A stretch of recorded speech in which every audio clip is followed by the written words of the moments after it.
যে আমাদের বাড়িতে সারজিৎ কয়েকবার গেছে, 2 থেকে 3 বার গেছে, নাহিদ ভাই গেছে একবার। ওরা কিছু তো দেওয়া থাকলো দূরের কথা, ওরা আমরা ফোন দিলে ফোনও রিসিভ করে না, স্পষ্ট কথা। এবং আমাদেরকে ওরা অনেক আশ্বস্ত করছে, জড়িয়ে ধরে বলছে যে তোমার এক ভাই গেছে, লক্ষ্য ভাই আছে। কিন্তু আজকে থেকে লক্ষ্য ভাই কেউ অর্ধেক ভাইও নাই। সরকারি দল থেকে বর্তমান প্রধান উপদেষ্টা যে ডক্টর মোহাম্মদ ইউনূস, উনি আমাদের বাড়িতে গেছে, আমাদের সবাইকে নিয়ে বসছে, ভাই বোন মা বাবা চাচা সবাইকে নিয়ে বসছে, বসে সবার সাথে শুধু কুশল বিনিময় করছে, কথাবার্তা বলছে। আর একটি কথা বলছে যে তোমাদের যে কোনো সমস্যা হলে আমাদেরকে জানাবা।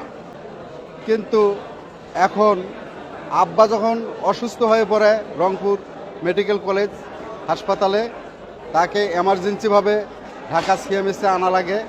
ওই সময় আমি কয়েকটা দপ্তরে ফোন দিছি, কিন্তু তারা ফোন রিসিভ করে না।